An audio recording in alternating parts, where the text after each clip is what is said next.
ദൈവതിരുനാമം മഹത്വപ്പെടുമാറാകട്ടെ. കർത്താവിൽ ഏറ്റവും സ്നേഹമുള്ള വിശ്വാസ സമൂഹമേ, പരിശുദ്ധമായ നോമ്പിൻ്റെ നാൾ വഴിയിൽ കൂടി പരിശുദ്ധ സഭ കടന്നു പോവുകയാണ്. നമ്മുടെ കർത്താവും മോശയും ഏലിയാവും നോറ്റ പരിശുദ്ധമായ നോമ്പിൻ്റെ നാൾ വഴിയിലൂടെ പരിശുദ്ധ സഭ കടന്നു പോകുമ്പോൾ ഇന്നത്തെ ചിന്തയ്ക്കും ധ്യാനത്തിനുമായി നമുക്ക് തന്നിരിക്കുന്ന വേദഭാഗം വിശുദ്ധ മത്തായിയുടെ സുവിശേഷം 6-ാം അധ്യായം 5 മുതൽ 15 വരെയുള്ള ഭാഗങ്ങളാണ്.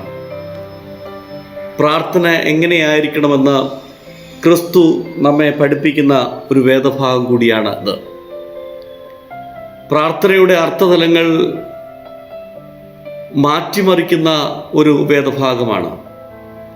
പലപ്പോഴും ഇന്ന് പ്രാർത്ഥനകൾ പ്രഹസനങ്ങളായി മാറുമ്പോൾ കർത്താവ് നമ്മെ പഠിപ്പിക്കുകയാണ്, പ്രാർത്ഥന എന്ന് പറയുന്നത് ദൈവവുമായിട്ടുള്ള സജീവമായ ബന്ധമാണ് എന്നുള്ളത്. 6-ാം അധ്യായം 5-ാം വാക്യത്തിൽ 5 മുതലുള്ള വാക്യങ്ങളിൽ ഇങ്ങനെ വായിക്കുന്നു: നിങ്ങൾ പ്രാർത്ഥിക്കുമ്പോൾ കപടഭക്തിക്കാരെ പോലെ അരുത്. അവർ മനുഷ്യർക്ക് വിളങ്ങേണ്ടതിന് പള്ളികളിലും തെരുക്കോണുകളിലും നിന്നുകൊണ്ട് പ്രാർത്ഥിപ്പാൻ ഇഷ്ടപ്പെടുന്നു.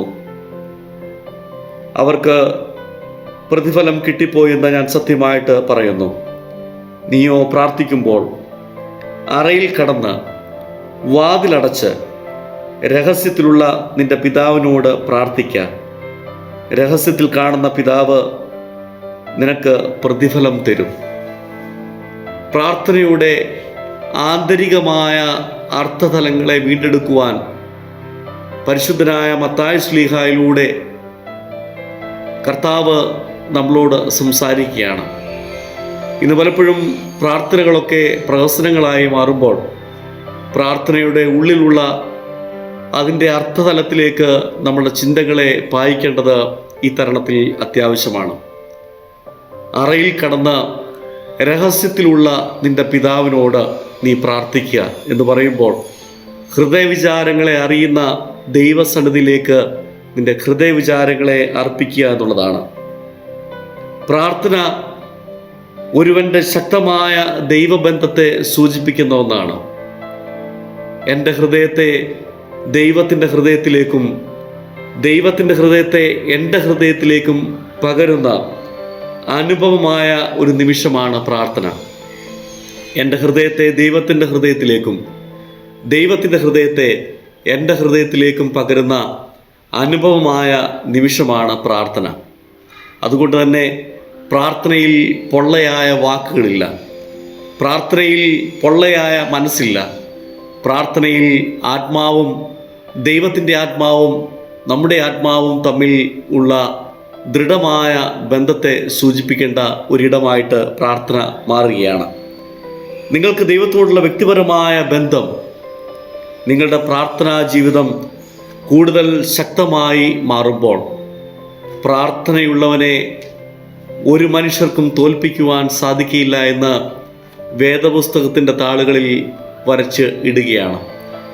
ഏലിയാ പ്രവാചകൻ്റെ ജീവിതം നാം പരിശോധിക്കുമ്പോൾ കർമ്മേൽ മലമേൽ ഒറ്റയ്ക്ക് നിൽക്കേണ്ടി വന്നപ്പോഴും അവൻ കവിണ്ണ് വീണ് ദൈവസന്നിധിയിൽ പ്രാർത്ഥിക്കുന്നവനായി നിൽക്കുന്ന ഒരു ചിത്രം നമുക്ക് കാണുവാനായിട്ട് സാധിക്കും.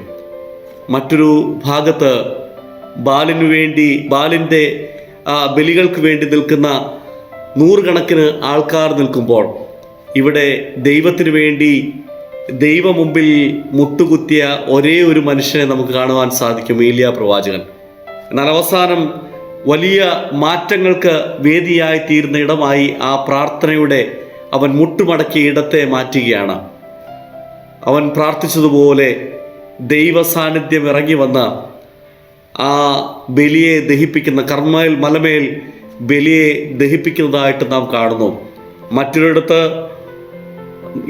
ആർത്തുവിളിച്ച 100 കണക്കിന് ദൈവത്തിന് വേണ്ടി ആർത്തുവിളിച്ച 100 കണക്കിന് ആൾക്കാരുടെ നടുവിൽ ഒറ്റയ്ക്ക് നിന്ന് മുഴങ്കാൽ മടക്കിയ ഏലിയാ പ്രവാചകന്റെ പ്രാർത്ഥനാ ജീവിതം നമ്മെ വരച്ച് കാണിക്കുന്നത് ഏത് പ്രതിസന്ധികളിലും ഒറ്റയ്ക്ക് നിൽക്കേണ്ടി വന്നാലും ദൈവവുമായിട്ടുള്ള ബന്ധത്തിൽ ഒരുവൻ പ്രാർത്ഥനയ്ക്കായി മുട്ടുമടക്കുന്നുവെങ്കിൽ അവൻ്റെ പ്രാർത്ഥനയ്ക്ക് മറുപടിയുണ്ട് എന്നുള്ളതാണ്. അതുകൊണ്ട് പ്രാർത്ഥനയിൽ പിതാവിൻ്റെ തൃക്കരങ്ങളിൽ നമ്മെ തന്നെ ഭരമേൽപ്പിച്ച് പ്രാർത്ഥിക്കുന്ന നിമിഷങ്ങളായിട്ട് നമ്മൾ മാറ്റണം.